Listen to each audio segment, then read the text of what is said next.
morning. Welcome back to my channel. In today's video, we're going to be trying to design the transmission mount for the Maverick. It's raining out here, so I know my audio is pretty messed up. So let's get to it. It's pouring now, raining out here. So my audio is going to be pretty bad. I may have to re-record my intro. But let's get started on the Maverick.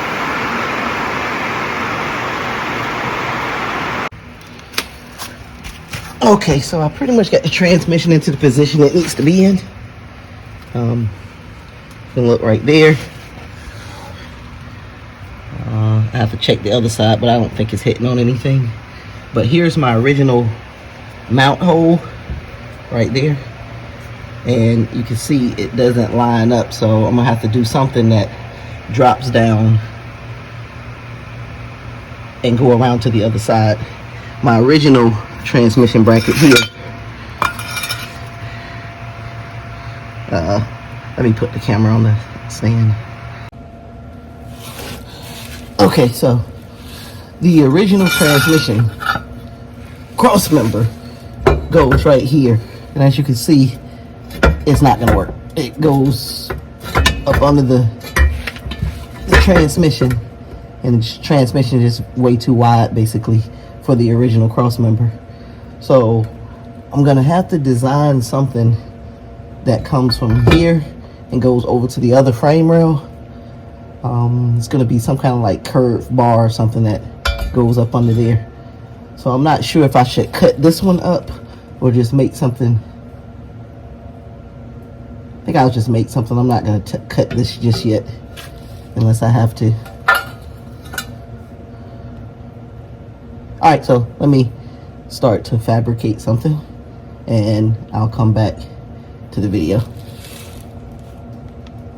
Okay, so I think I got a general idea of how I'm gonna do this. I got some angle iron right here, and I'm getting ready to cut this. And I was originally trying to make this harder than what it is, so let's go ahead and get this cut, and I'll get to trying to make the bracket.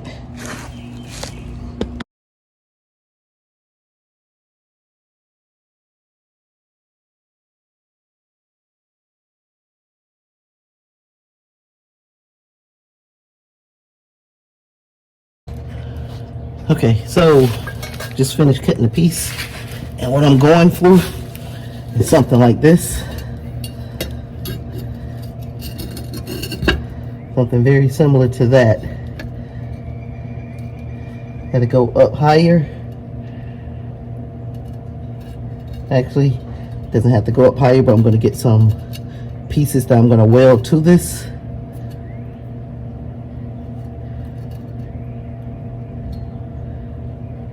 That'll hold it. So let me get a measurement on those, and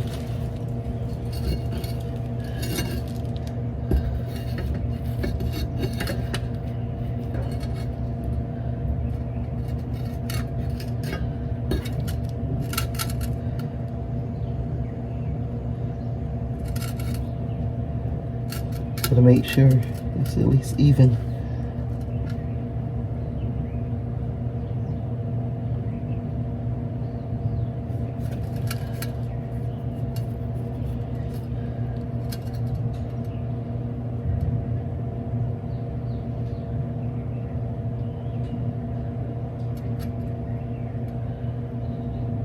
All right, I'll come back to the video. Let me get a measurement on this. Okay, so this is what I'm going for. Something like that. I got it clamped down. So I'm gonna go ahead and put a little weld on it to hold it there and get my other measurement going for the other bracket. So I'm just gonna start with this one.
Okay, so I put a little weld on it. What you saw before, a little bit earlier in the video, is I put some spot welds on it, but I didn't get good heat penetration, so as soon as I moved it, it broke loose. So that's why you got to make sure that you get good heat penetration on both pieces of metal. Okay, so I got the other side of the mount on. You see those two are not even. It's like that for a reason. I have less space on that side than I do on this side, as far as the mount goes up to the body. So what I got to do now is I'm going to weld a plate. Flip it up. I'm going to weld a plate from here to here that sticks out to give me the room that I need. So I have the plate, I just got to cut it. So I'm gonna go ahead and cut that and get it welded in. All right, so I got the piece cut, I got it in there, and I'm getting ready to put a couple of welds on it.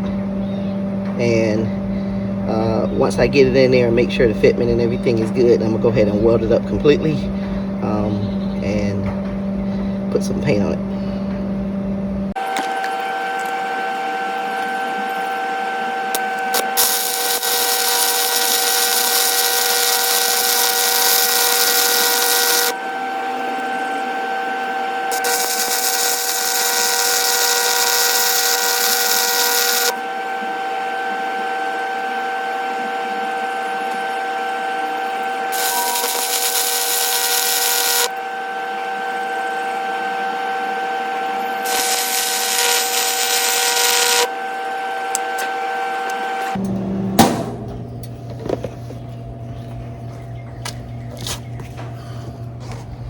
Okay, so again, the welds are not the prettiest, but as long as I got good penetration, they're gonna hold. The same thing with the shock towers. I know I said the welds wasn't good, but the welds had good penetration. They just don't look the prettiest. So anytime you hear me say the welds are not that good, I'm talking about appearance.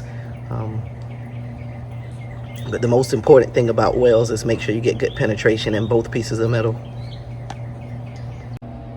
All right, so I grounded down my cross member, just made it look a little bit better. And what I'm about to do now is drill the holes in it for it.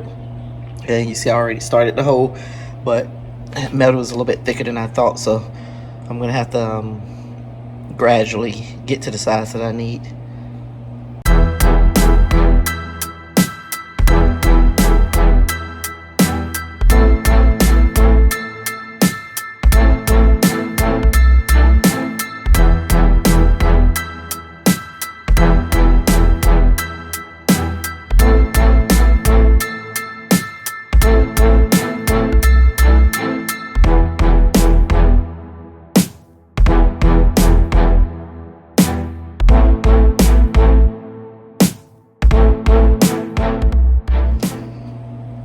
This metal is thin, but I swear it has to be the hardest metal ever. I done went through all of these drill bits and none of them can seem to get through it. So, alright, well, I'm not going to sit up here and waste a whole bunch of time recording me trying to drill through this. So I'll come back to the video once I got the holes drilled in it. Alright, the bracket is finished welding it, grinding it, and about to get some paint on it now.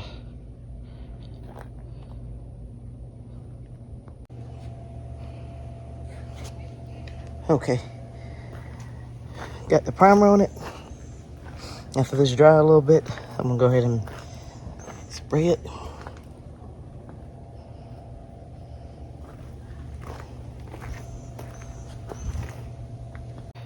First coat of red is on.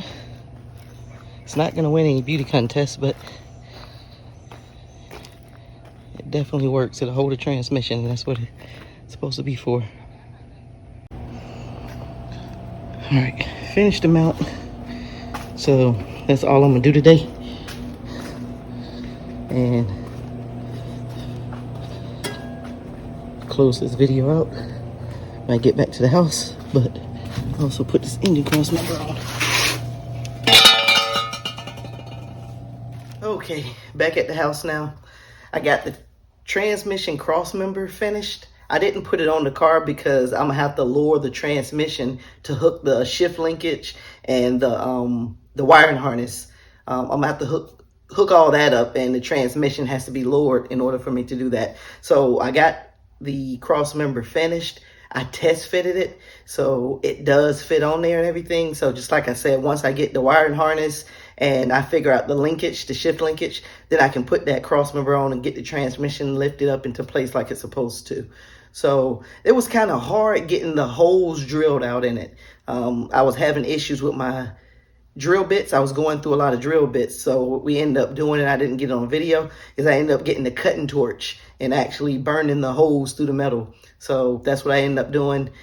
Everything worked out. I was able to get it painted. It looked good. And towards the end of the video, I'm not sure if you saw a good picture of it, but what I'm going to do is next time up under the car, I'll show you there's an engine cross member. I had a red engine cross member that I put on there, and it's just to stabilize the front end of the car a little bit better. The V8s came with it. The 6 cylinders didn't. So I know I was supposed to work on the El Camino in this video, but as you saw, it was raining really hard off and on throughout the day. And to work on the El Camino, I really needed to be sunny outside because the car doesn't run, so I can't get it to move to pull it in the shop. So that's why I didn't do the El Camino, but I'm going to do the El Camino the next time we have some good weather. So until then, click that notification bell, click subscribe if you haven't, and I'll see you in the next video.